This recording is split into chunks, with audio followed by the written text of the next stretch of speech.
Hello সবাইকে, সবাই কেমন আছো? আশা করছি সবাই অনেক ভালো আছো। তো আজকে আমি তোমাদেরকে যে রেসিপিটা দেখাবো সেটা খুবই সহজ। সহজ মানে খুবই সহজ। তো আজকে আমি তোমাদেরকে দেখাবো বোঁদে বা বুন্দি, তোমরা এটা যেকোনো নামেই বলতে পারো।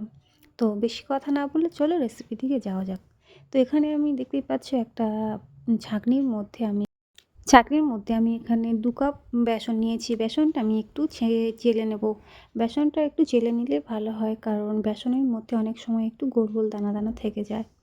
তো দেখতেই পাচ্ছ বেসনটা কিন্তু আমার চালা হয়ে গেছে। এর মধ্যে আমি একটু অল্প পরিমাণে পানি মিশিয়ে দেবো। পানিটা এখানে আমি অল্প অল্প করে মেশাচ্ছি। তোমরাও এখানে পানিটা অল্প অল্প করে মেশাবে, মানে একেবারে সমস্ত পানিটা ঢেলে দেবে না। তো এখানে আমি দেখতেই পাচ্ছি অল্প অল্প করে পানিটা মেশাচ্ছি। এখানে অল্প অল্প করে পানি দিয়ে দিয়ে তার সঙ্গে সঙ্গে কিন্তু একটু ভালো করে নাড়তে হবে। তো দেখতেই পাচ্ছ আমার ব্যাটারটা একদমই রেডি হয়ে গিয়েছে। এটা একদম খুব মোটা নয় আর খুব একটা পাতলাও নয়। এটাকে আমি ঢাকনা দিয়ে মানে ৫ থেকে ১০ মিনিটের মধ্যে একটু রেখে দিয়েছিলাম। দিয়ে আমি ওর মধ্যে দিয়ে দিচ্ছি হাফ চামচের মতো বেকিং সোডা। এখানে কিন্তু আমি বেকিং সোডা ব্যবহার করেছি। এখানে কিন্তু আমি বেকিং পাউডারটা ব্যবহার করিনি। এটা হচ্ছে বেকিং সোডা।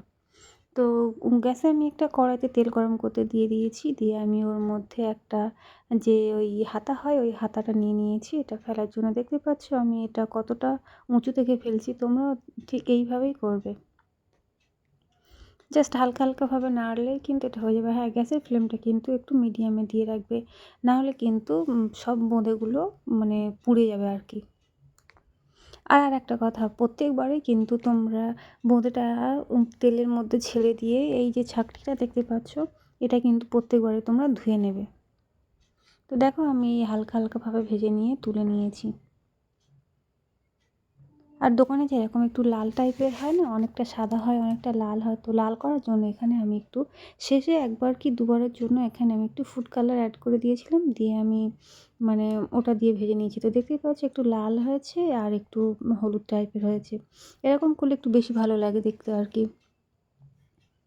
তো গ্যাসে আমি একটা প্যান বসিয়ে দিয়ে এর মধ্যে আমি ২ কাপের মতো চিনি দিয়েছি। তো চিনির পরিমাণটা আমার দেখাতে ভুলে গেছি। দিয়ে আমি এখানে ১ কাপের মতো পানি দিয়েছি। দিয়ে আমি এর মধ্যে দিয়ে দিচ্ছি ১ চামচের মতো ঘি। এখানে ঘিটা দিলে কিন্তু মানে যে বুন্দি তৈরি হচ্ছে ওর টেস্টটা কিন্তু অনেক বেশি ভালো হয়। আর দিয়ে দিচ্ছি অল্প পরিমাণে, একদম অল্প পরিমাণে একটু মানে রোজ ওয়াটার। এটা একটু ফ্লেভার আসার জন্য। তো দেখতেই পাচ্ছ ওটা আমার ফুটে গিয়েছিল আর আমি একটা পাত্রের মধ্যে ঢেলেও নিয়েছিলাম। তো যে বোঁদেগুলো আমি ভেজে রেখেছিলাম সেটা এর মধ্যে দিয়ে দিয়েছি। আর হ্যাঁ, এতে কিন্তু আমি ২ টো এলাচও দিয়েছিলাম, যেটা আমার দেখানো হয়নি, স্কিপ হয়ে গেছে।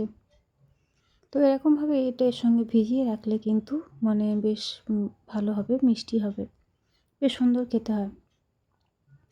তো আমি যেরকমভাবে দেখালাম তোমরা এরকমভাবে করবে, আশা করছি খুব সুন্দর হবে।